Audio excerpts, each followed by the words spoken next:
Bem, boa noite a todos. Eu sei que foi um prazer muito grande estar aqui presente hoje. Alô, som.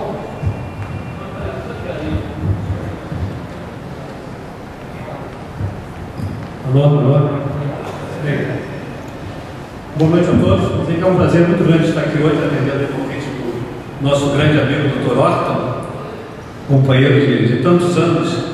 Enquanto a gente chegou aqui, desde nós chegando até esse momento, foi passando um filmezinho. Na verdade, não tem como a gente fugir disso, né? Primeiro, quando eu tinha 25 anos, quando eu fui convidado para ser preparador físico das equipes de aspirantes do Fluminense, 3 pessoas foram, nesse momento, fundamentais para isso. Foi o Carlos, o Roberto Machado e o Oswaldo. Eu o conhecia como Ovo. Me indicaram ao falecido Almir de Almeida, como jovem, que tinha estado na Alemanha, estudado, eu cheguei aqui, fui apresentar o Dr. Coelho, ele olhou para mim e falou: é você? Eu tinha 24, 25 anos, tinha cara de 20, você vai ser o nosso preparador físico? Estou preparado e quero enfrentar esse desafio. E foi assim o meu primeiro contato com o Fluminense. 2 meses depois eu fui convidado para a seleção brasileira e retornei depois em 70, já como campeão do mundo, como preparador físico, e fui direto para o time principal. E daí foram realmente 7 anos, os melhores anos da minha carreira. Foi onde realmente eu convivi com um grande clube que é o Fluminense, que é onde nós estamos hoje aqui discutindo nesse futuro, como ele será em 22, para que ele volte. E ele é grande, nunca deixou de ser grande, mas é preciso pensar que ele pode ser melhor, ele pode melhorar, tem muita coisa que pode ser melhorada. Queria fazer uma saudação nesse preâmbulo ao Dr. Orton, ao Dr. Fábio Egito, ao Ademar pelo convite, agradecer ao ministro e agradecer ao meu amigo Américo Faria pelas dicas na formatação dessa palestra. É um homem que tem muito mais experiência do que eu acho que ele deveria estar falando aqui no meu lugar, porque ele é o gestor, ele é o homem que entende disso. Eu sou um técnico de futebol e um preparador físico, um professor de educação física, mas que tive uma experiência interessante na vida. Trabalhei 22 anos no exterior, fui membro da FIFA durante 30 anos, do Comitê Técnico da FIFA, participei de 10 Copas do Mundo e ajudei a formatar muitas equipes. E com isso a gente ganhou uma experiência pragmática, prática, do que é estratégia, do que é planejamento. E na vida a gente não faz nada sem planejamento. A gente, quando eu estou na cidade, às 3 horas da tarde, eu quero ir para casa, eu fico pensando por onde eu vou. Vou pelo Alto da Boa Vista, vou pela praia, vou Copacabana, vou pela lagoa. A gente planeja tudo, não é verdade? Planeja o nosso orçamento familiar. Vou comprar o carro esse mês, próximo mês que vem, a televisão, a geladeira, comprar a casa de campo. A gente tem que planejar sempre. E por que não um grande clube como o Fluminense não pensar no planejamento? Na verdade, para isso a gente criou algumas coisinhas que estão ali, né? Esse planejamento estratégico, que o Dr. Augusto abordou com muita propriedade. Ele é um homem da área, ele é um homem que entende. Eu sou um pragmático nessa área, então a minha experiência, eu vou passar para vocês somente a experiência. O objetivo estratégico é exatamente isso: é criar diretrizes para a implementação de objetivos de curto prazo, de curto, médio e longo prazo, com um determinado fim. Qual é o fim? Deixou claro aqui: fazer com que o Fluminense 22 volte a ser o melhor clube do mundo, o mais importante, com mais títulos e com uma gestão maravilhosa dentro e fora do campo. Agora, é importante saber, nessa trajetória, onde estou, onde quero chegar e como chegar. Isso é muito complicado. Onde eu estou? Qual é o nosso momento? Nós estamos bem financeiramente? Nós estamos bem estruturados?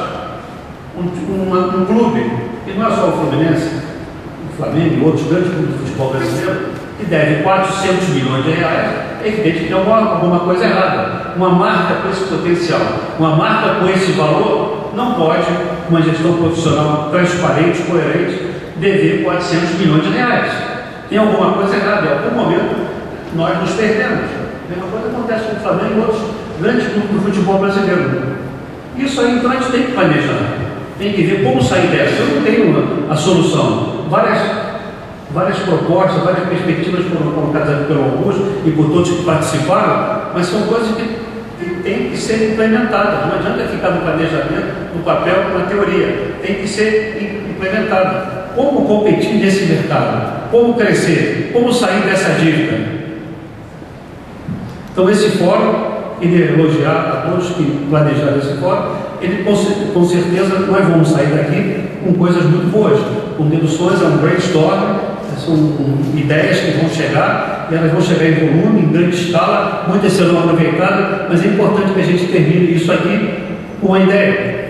Eu gostaria de ressaltar, eu sou sócio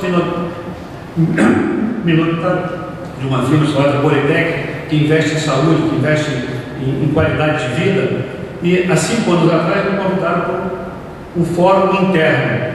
Foram 3 dias de paulada de manhã à noite, como fazer com que a Boretec crescesse. Qual era a ideia? Tinha um objetivo, tinha um fim, tinha uma diretriz. Era exatamente que em 5, 6, 7, 8 anos ela abrisse um IPO, né?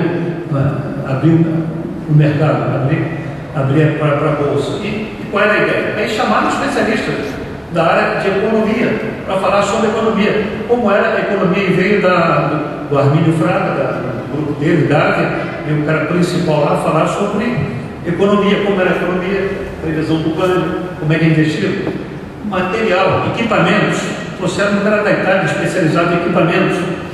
Para crescer, trouxeram um cara da Vale, é o cara que fazia as aquisições nacionais e internacionais para a Vale. Eu me lembro até hoje do que ele falou. Olha, para que alguém entre no IPO, qualquer empresa, o Augusto sabe muito bem disso, ele é catedrático, não vou cometer nenhuma heresia, você tem que ter um produto ou uma marca que tenha interesse no mercado. E vocês têm. Vocês vendem saúde, qualidade de vida. Isso todo mundo quer, todo mundo procura.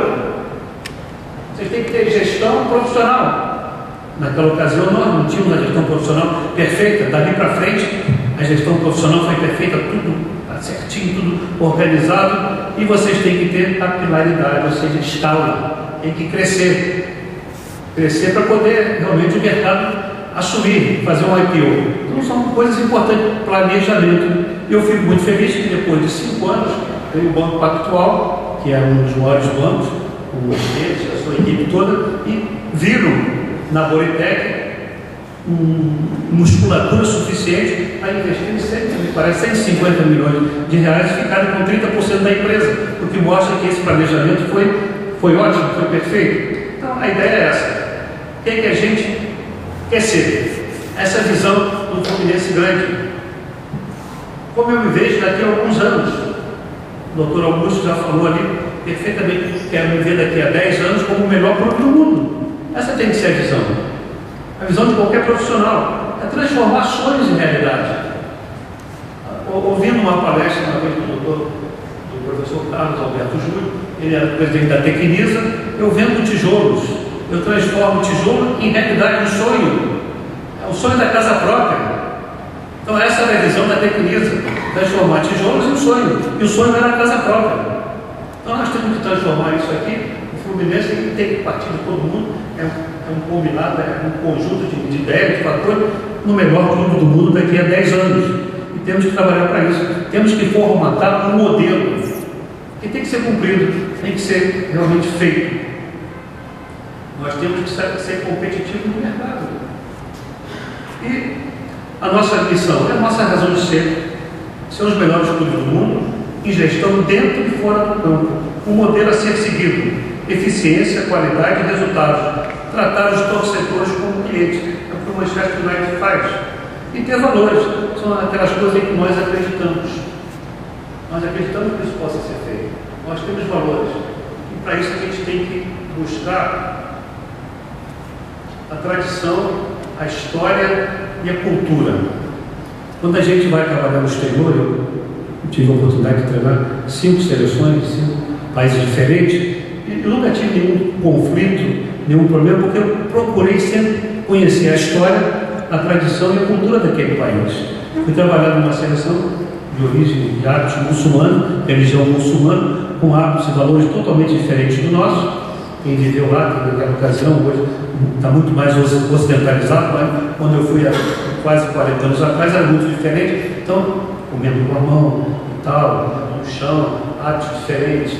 Depois do almoço tem que dormir, aí vai lá, bota o pijama para dormir. Não, é interessante. Dorme, bota o pijama para dormir. O negócio é sério. A sexta, essas coisas vocês têm que relevar. Para 5 vezes por dia.